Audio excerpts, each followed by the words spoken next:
Hi, good afternoon. My name is Angel with BRS Home and Credit Services. The reason why you're receiving this video is more than likely because you received a letter from us stating that you have surplus funds. Now, I wanted to give you a brief overview of what surplus funds is, and that way you make sure you collect that money instead of losing it to a state general fund, which happens a lot of the time.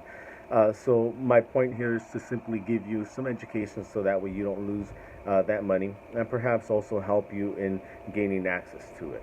Okay, so surplus funds comes as a result of a foreclosure sale or a trustee sale, not necessarily what the value is of the property in the current market.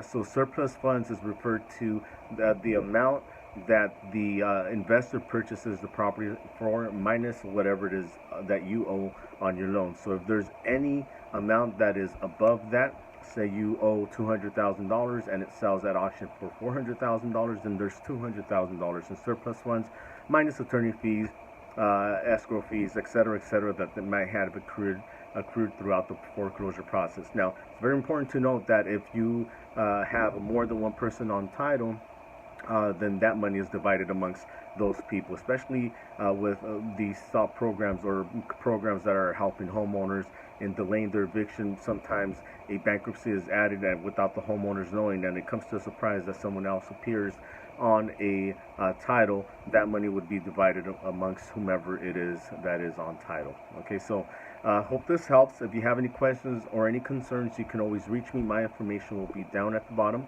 and let us help you get access to that surplus funds. If you have any questions, again, reach me. Thank you and have a great day.